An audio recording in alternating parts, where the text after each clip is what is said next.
우리는 46장부터 유대 주변 민족과 국가에 대한 하나님의 심판의 말씀을 살피고 있습니다.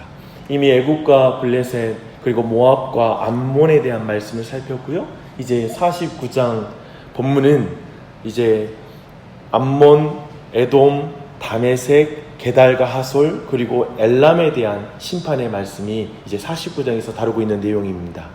이런 순서에 있어서 특별한 원칙이 있거나 그리고 거기에 특별한 메시지를 찾을 필요는 없을 것 같습니다. 다만 대략적으로 보면 열국을 향한 하나님의 메시지의 흐름은 이스라엘 중심으로 볼 때 동에서 서로 가고 있고요. 남에서 북으로 이렇게 올라가는 그런 순서를 가지고 있습니다. 또 이제 처음에 이 심판을 예고하는 열국에 대한 처음이 애굽으로 시작하고 마지막 마무리가 바벨론입니다. 두 개의 강대국에 대한 심판을 앞뒤로 이렇게 쌓아주고 있는 것으로 보면 됩니다.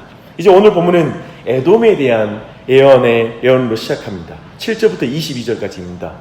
에돔 자손은 야곱의 쌍둥이 형제인 에서의 후손입니다. 에서는 세일 산지에 정착하게 되는데요.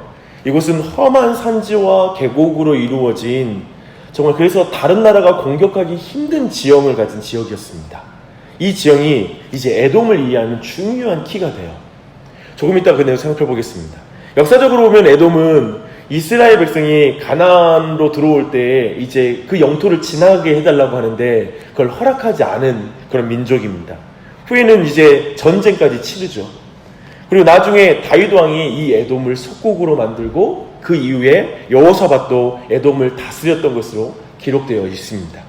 그리고 후에 예루살렘이 바벨론에게 함락되었을 때 이제 에돔은 정치적으로 굉장히 유리한 입장이 됐잖아요. 자기를 압제하고 그리고 늘 갈등이 있었던 이제 이스라엘로부터 완전히 자유로워져서 환호하게 됩니다. 근데 이제 이 지역 이름으로 에돔과 같이 사용되는 이 대만이라는 이제 또 지역 이름이 나오는데요. 이제 욥의 세 친구 중에 엘리바스의 출신지이기도 합니다. 7절을 보면 대만의 지혜가 있느냐? 하나님의 그 질문은 그들이 자랑하던 것이 꺾여졌다라는 거예요. 에돔이 아까 말했던 그 자랑하던 게 뭐예요? 그 지혜가 뭐냐면 위에서 봤던 대로 에돔 땅의 지형입니다. 아무도 공격하기 힘든 그런 높은 지형에 우리가 살고 있기 때문에 안전하다고 말하는 거예요. 16절을 보면 에돔은 아무도 이르지 못할 높은 곳에 즉 에돔의 지형을 빗대어서 하는 말씀이에요. 즉 독수리의 보금자리처럼 자기들이 맘대로 거하기 때문에 이게 바로 우리의 지혜이고 이게 바로 우리가 다른 민족이 우리를 쉽게 침략할 수 없는 이유다. 우리는 안전하다라고 말했던 그들이 의지하는 것이었어요.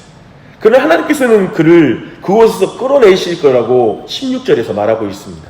즉 에돔은 자신이 거하는 지형을 의지하여 거기에서 안정감을 추구하는 사람들의 유형입니다. 즉 자신의 환경, 어떤 조건, 높은 지위 그것이 나를 안전하게 해줄 거야 라고 말하는 사람의 전형인 것이죠. 이것이 바로 에돔의 교만이었습니다. 그들은 자기의 교만에 속습니다. 그 교만은 기껏 거짓 평안일 뿐입니다. 그것을 분명히 드러내는 게 에돔에 대한 심판의 내용입니다. 근데 이제 이스라엘의 북쪽에 위치한 다메섹으로 가보겠습니다. 다메섹은 수리아, 즉 아람의 수도예요. 그래서 솔로몬 시대부터 아수르의 디글랏빌레셋 3세가 다메섹을 흡수한 8세기 중후까지 끊임없이 이 아람은 이스라엘과 적대 관계였습니다. 우리가 잘 아는 나아만 장군이 이 아람의 군대 장관이에요. 물론 초기 아수르 제국 동맹의 확장 때 이제 그 아수르 제국에 저항하려고 이스라엘과 잠깐 이렇게 동맹을 맺은 적이 있기는 합니다.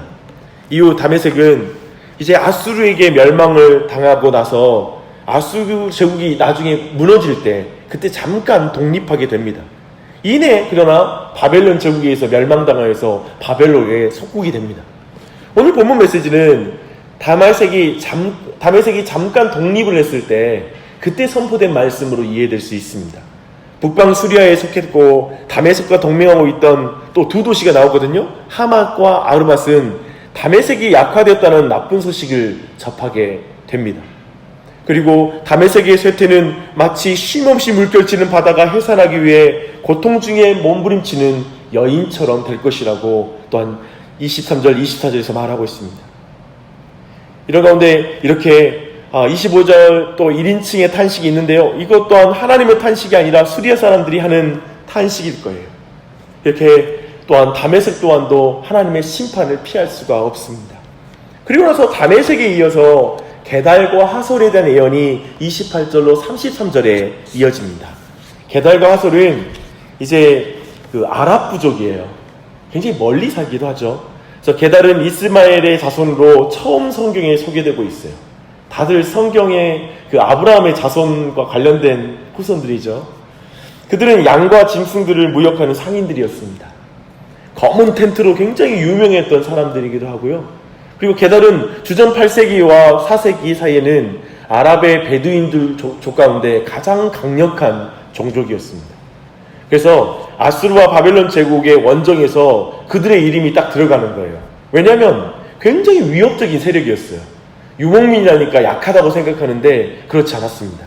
아마도 이 예언은 느부갓네살이 주전 599년에 공격한 것과 관련 있는 그런 예언일 것입니다. 근데 여기 28절에 나오는 하솔은 이스라엘 북쪽에 있는 도시 이름으로 또 하솔이 있는데요. 그 도시라고 보기는 어려울 것 같습니다. 도리어 게달과 함께 아랍의 부족의 이름으로 보면 좋을 것 같습니다. 이 심판의 말씀은 이들의 재산인 양떼와 휴장과 약대를 빼앗으리라는 것으로 시작하고 맺어집니다. 그리고 나서 엘람에 대한 예언이 이어지는데요. 엘람은 이제 지금까지 계속 언급되었던 열국 중에 가장 먼 나라에 해당합니다. 고대 이란 민족이거든요. 그렇게 본다면 주전 7세기 초 바벨론과 동맹관계에 있었고 나중에는 아수르와는 적대적인 그런 관계였습니다. 주전 640년에 아수르 왕 아수르바니팔이 성공적으로 이 엘람을 수하에 넣어요. 그럼에도 불구하고 주전 6세기 후반부에는 자기 나라를 다시 세워서 페르시아의 고레스 왕이 수상궁을 점령할 때까지 그 명맥을 유지합니다. 근데 이 엘람에 대한 예언만은 시기를 기록하고 있거든요. 그 시기는 뭐냐면 시드기야 왕의 초기이고 그가 왕위에 오른 주전 597년 후인 것으로 보입니다. 근데 특별히 이 엘람은 활을 쏘는 것으로 유명했는데 하나님께서는 그것도 꺾으실 것이라고 35절에서 말씀하고 이제 이 내용이 마무리가 됩니다. 이제 말씀 49장에 나타난 열국의 심판의 한 가지 중요한 교훈을 살피고 적용하는 기도를 드리겠습니다. 에돔은 자신들의 지형을 의지하여 안전하다고 말을 해요. 그게 그들의 교만이에요. 환경을 의지해요. 그들의 높은 지위를, 어쩜 우리식으로 말하면 오늘날 높은 지위가 가장 안전한 것이잖아요. 먹이사슬 중에서 가장 위에 있는 최고 포식자가 되는 게 가장 안전하다고 말하잖아요. 그런 개념으로 본다면 그것도 이해할 수 있습니다. 그렇게 높은 지형이 자신을 안전하게 만들어준다고 해요. 그리고 엘람은 자신의 장점인 활 쏘는 것을 의지해요. 자기는 그거 잘한다는 거죠. 싸우는데 능하다는 거죠. 자기의 실력이 있다는 것입니다. 게달은 아랍 땅에 점조직처럼 흩어진 베두인족의 무역을 통해서 얻은 막대한 부를 자신들은 의지해요. 그런데 그 모든 것이 하나님의 심판을 견디지 못합니다. 이걸 기억하십시오. 하나님 외에 믿고 의지하는 모든 것들은 심판날을 견디지 못합니다. 우리를 거짓 평안으로 속이는 모든 교만도 끝이 날 것입니다. 의지하는 모든 것들로 인하여 다 심판받게 될 것입니다. 우리도 동일한 문제를 가지고 있어요. 환경을 의지하고, 그리고 우리 안에 있는 어떤 실력을 의지하고, 우리 안에 또한 어떤 많은 관계를 의지할 수 있습니다. 그래서 창출하는 물질과 이런 것들이 날 안전하게 해준다라고 생각하는 것이죠. 이렇게 좀 제가 정리해봤어요. 의지하는 것이 있다면 그것은 안정과 연결되어 있다. 하나님 외에 다른 것을 의지하면 하나님은 결코 지나치시는 법이 없다. 반드시 그런 종류의 안정은 허물어진다. 하나님 외에 다른 것 의지하면 하나님이 참지를 못하세요. 우리는 오늘 본문에서 그걸 봐야 돼요. 우리는 나그네 인생을 살아요. 나그네 인생은 안정적이지 못해요. 전 그 역설이 있더라고요. 교회가 안정적이길 원한다는 거예요.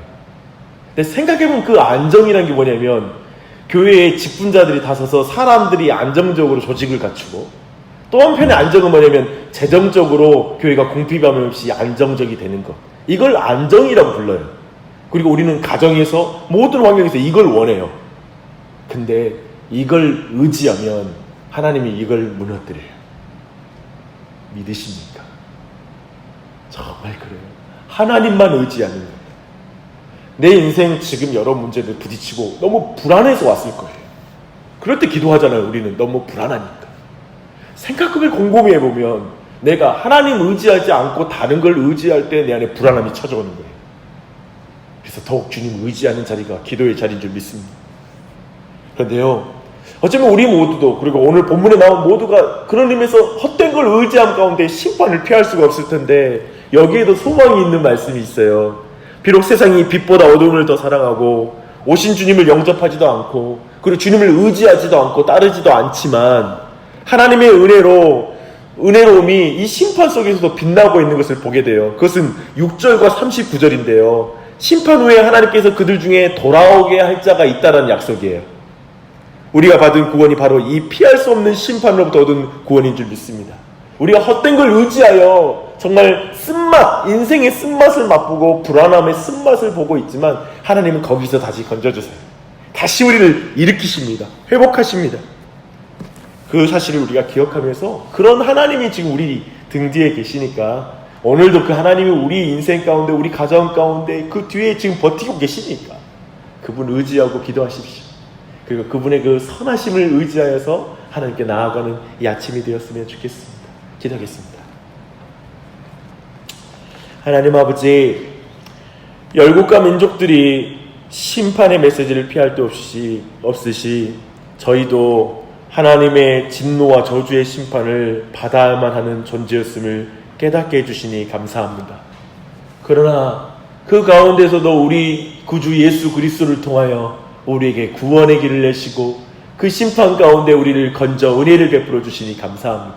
특별히 오늘 말씀 가운데 우리가 깨닫는 건 참으로 우리가 안정이라고 부르는 것들, 끊임없이 우리 자신이 높은 위치에 올라가고 환경으로 인하여 안정감을 느끼기 원하고, 내 안에 있는 실력이 더 커져서 안정을 누리기 원하고, 주변에 있는 많은 관계들 때문에 내가 안정을 누리기 원하지만, 그것으로 내가 안전할 수 있는 존재가 아님을 고백합니다. 무엇보다도 하나님만을 의지해야 되고 하나님만이 우리의 내 인생의 주인이시고 만족이신 걸 고백합니다. 그때에만이 옆에 있는 가족이 소중한 선물이 되고, 그때에만이 내게 있는 은사가 감사가 될 줄 믿습니다. 하나님만을 안정으로 추구할 때에만이 우리는 참된 행복 가운데 나아갈 줄 믿습니다.